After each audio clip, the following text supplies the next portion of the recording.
তো তিনি কি করতে গেলেন, লিস্ট তৈরি করতে গিয়ে তিনি বাহানা নিয়ে প্রকৃতপক্ষে নাগরিকত্ব বিচার করতে চাইলেন। যে সমস্ত নথি তারা চাইছেন ওই সমস্ত নথি সাধারণভাবে নিম্ন মধ্যবিত্ত গরিব গুরব মানুষের থাকে না। সমস্ত নথি চাইছেন নির্বাচন কমিশন নিজে বা ভারতের স্বরাষ্ট্রমন্ত্রী অমিত শাহ নিজে সেই সমস্ত নথি দিতে পারবেন।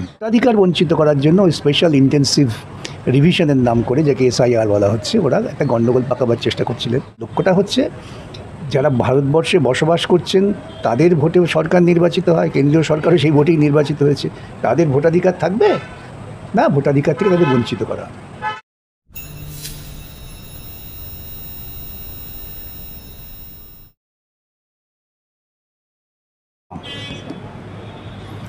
স্যার বলছি, প্রথম প্রশ্ন সেটা সুপ্রিম কোর্টে একটা মামলা হয়েছে, কেন্দ্রীয় সরকার একটা মামলা করেছিল, যেখানে বলা হচ্ছে যে নাগরিকত্ব যে আমরা দেখতে পাচ্ছি আধার কার্ড, ভোটার কার্ড, এগুলোকে বাতিল করতে হবে এবং নতুন নাগরিক মানে সিটিজেন কার্ড আনবে, যেটা সবাইকে গ্রহণ করতে হবে। এবং সুপ্রিম কোর্ট বলেছে যে কিসের বেসিসে দেওয়া হবে, কেন দেওয়া হবে, তার ব্যাখ্যা দিতে চেয়েছেন, সেই ব্যাখ্যা দিতে পারেনি। কি বলবেন অ্যাকচুয়ালি? না, এটা ইলেকশন কমিশন, কেন্দ্রীয় সরকার না। ইলেকশন কমিশন বিহারে যে ভোটার লিস্ট আছে এটাকে তারা নতুন করে সাজাতে চাইছেন। তাদের হঠাৎ মনে হয়েছে যে 2003 সালের পরে যাদের নাম আছে তাদের নামটাকে আবার যাচাই করতে হবে।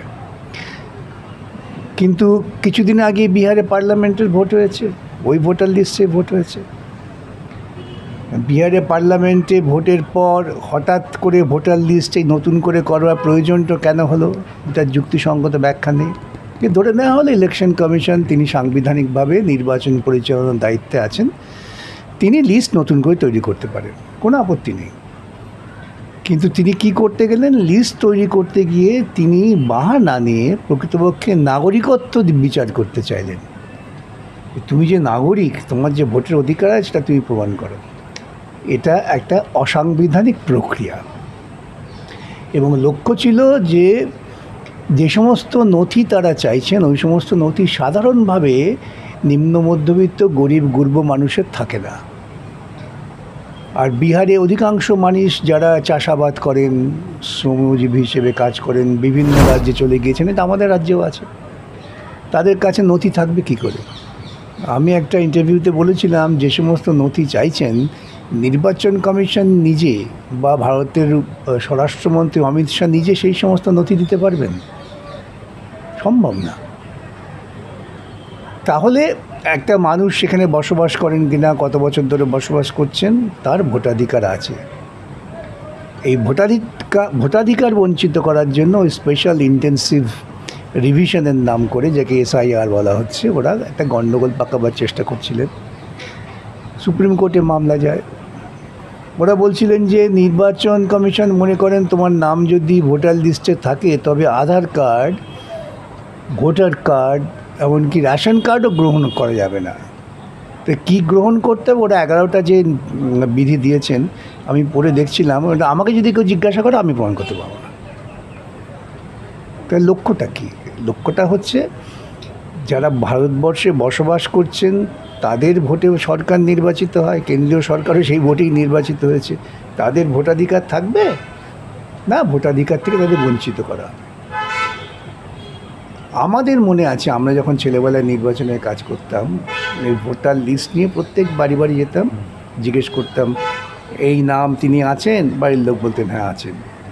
এই নাম আছেন না, তিনি তো মারা গিয়েছেন, আমরা সেই নামটা লিখে দিতাম ডেট। এই নাম আছে না, তিনি তো এখন ব্যাঙ্গালোর চাকরি করছেন, তারা লিখে দিতাম আমরা ট্রান্সফার। কিন্তু নাম বাদ যেত না। ওই চিহ্নিতকরণের ভিত্তিতে যখন পোলিং বুথে যাচ্ছেন তখন পোলিং অফিসার দেখবেন আছে আপনার থেকে ডেট করা আছে, আপনি এলেন কোত্থেকে। কিন্তু ব্যাপারটা কোনো জটিল ছিল না। তো এরা একটা জটিলতার পর্যায়ে নিয়ে যেতে চাইছেন, উদ্দেশ্য ভোটাধিকার বঞ্চিত করা। সেই জন্য সুপ্রিম কোর্ট বলেছেন যে না, তোমাকে Aadhaar card, voter card, ration card সব কিছু গ্রাহ্য করতে হবে, এগুলো বাদ দিয়ে তুমি নাম নথিভুক্ত করতে পারো না। আরেকটা গুরুত্বপূর্ণ কথা সুপ্রিম কোর্ট বলেছেন যে তোমার কাজ হচ্ছে ভোটার ইনক্লুশন করা, যাদের 18 বছর হয়ে গেছে, ভোটাধিকার হয়েছে, তাদের নাম ঢোকানো, তোমার কাজ নাম বাদ দেওয়া নয়। এখন সুপ্রিম কোর্ট এই নিদান দিয়েছেন, তারপরে নির্বাচন কমিশন তারা সুপ্রিম কোর্টের কাছে ব্যাখ্যা দেবেন। তাদের ব্যাখ্যা যদি গ্রহণযোগ্য হয়, যুক্তিগ্রাহ্য হয়, তাহলে সুপ্রিম কোর্ট গ্রহণ করবেন, তাহলে করবেন না। কিন্তু নির্বাচন কমিশনের বোঝা উচিত যে সাংবিধানিক সংস্থা হিসেবে তাকে যে দায়িত্ব দেওয়া হয়েছে সেই দায়িত্বটাই তিনি সুচারুরূপে পালন করুন। অতিরিক্ত বাড়াবাড়ি করার ক্ষমতা তার নেই, এটা বোঝা উচিত। স্যার, নির্বাচন কমিশন কি কারো দ্বারা প্রভাবিত হচ্ছে? মানে দেখুন, নির্বাচন কমিশনার যেহেতু একটা সাংবিধানিক সংস্থা, তার নিরপেক্ষতা যাতে বজায় থাকে সেই জন্যে সুপ্রিম কোর্টে মামলা হয়। সুপ্রিম কোর্টে বলা হলো যে প্রধানমন্ত্রী, বিরোধী পক্ষের যিনি নেতা এবং ভারতবর্ষের প্রধান বিচারপতি সেই কমিটিতে থাকবেন। এটা দিয়ে সাধারণ মানুষের মধ্যে একটা বিশ্বাসযোগ্যতা তৈরি হবে, যাকে নির্বাচন করা হয়েছে তিনি অন্ততপক্ষে আপাত নিরপেক্ষ। কেউই তো নিরপেক্ষ নয়, অন্তর থেকে অধিকাংশই শাসক গোষ্ঠীর পক্ষে থাকে।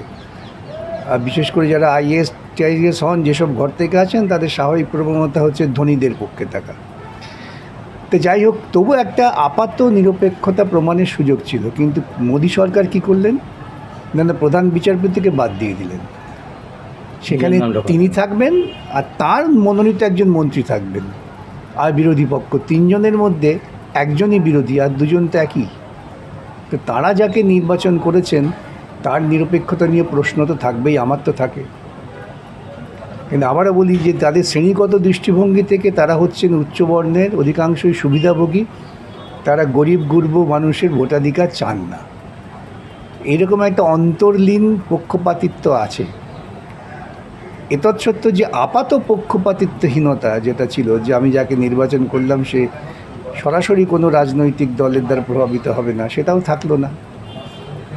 অতএব এইভাবে মোদি প্রশাসনিক ক্ষমতাকে ব্যবহার করে আমাদের প্রত্যেকটা সাংবিধানিক যে সংস্থা তাদের ক্রমশ গিলে খাচ্ছে, এবং যার ফলেই এই সাংবিধানিক নিরপেক্ষতা নিয়ে প্রশ্ন মানুষের মনে উঠে যাচ্ছে।